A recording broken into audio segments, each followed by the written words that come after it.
In this video, we'll be taking a look at Mexican Americans after the Mexican-American War from the 1850s through the Civil War. We'll start off by taking a look at the area of the New Mexico Territory. Now, after the Mexican-American War, the New Mexico Territory was split in half and divided into the Arizona Territory and the New Mexico Territory. Both territories were excluded from the Union for a period of time.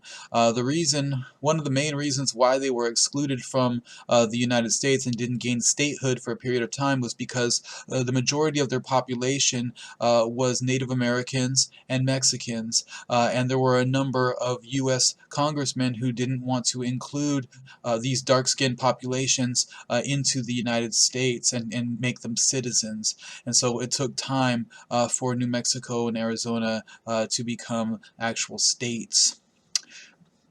Now, after the Mexican-American War, you remember that the Treaty of Guadalupe Hidalgo had stated that Mexican Americans were supposed to retain all of their lands, right? Their property rights were to be respected.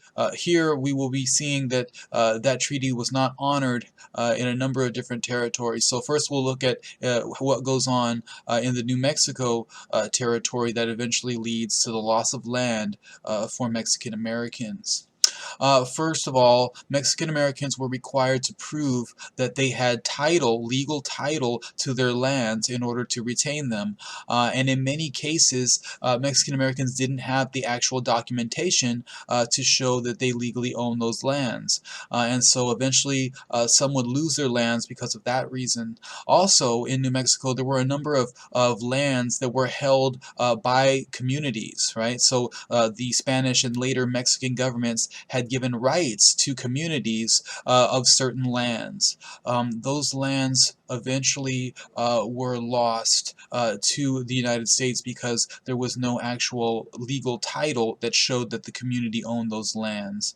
And so they became federal lands, property of the United States. Another reason why New Mexicans lost their lands was because of high taxation, right? They were unable to pay taxes and eventually they were forced to lose their lands. So there's a number of different ways that Mexican Americans were forced out of their lands, or the legal system was used to take their lands away, and the Treaty of Guadalupe Hidalgo was not honored.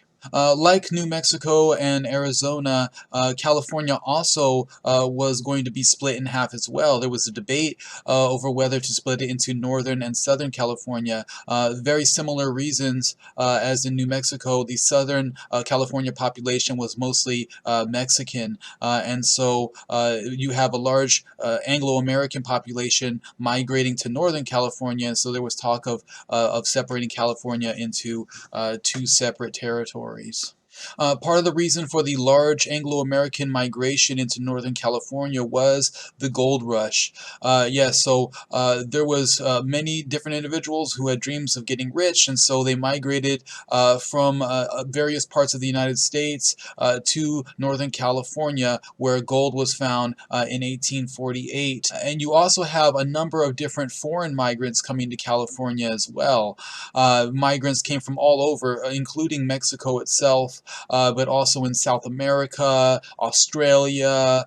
You even had Chinese migrants coming over as well, all wanting to participate in this gold rush in Northern California. You'll eventually see violence being perpetrated against Mexican American miners as well as Mexican miners in the mines in Northern California. They would be pushed off of the lands that they claimed, or the mines that they had developed at times in some cases. Part of this movement against Mexican Americans, of course, it was fueled by racism, but also from the perception that the Mexicans were a conquered people because of the Mexican-American War. And so that war had recently just ended, and so you see a lot of violence and aggression towards both Mexican and Mexican-American miners who are participating in the gold rush. Another aspect of discrimination against Mexican Americans was seen through the California legal system. The California state legislature passed the foreign miners tax. The foreign miners tax targeted Mexican miners as well as other foreign miners. And pretty much the tax was that every month foreign miners had to pay a $20 fee. Part of the reason for this tax was to help raise revenue for the state of California, but also to discourage foreign miners from coming to California or staying in California.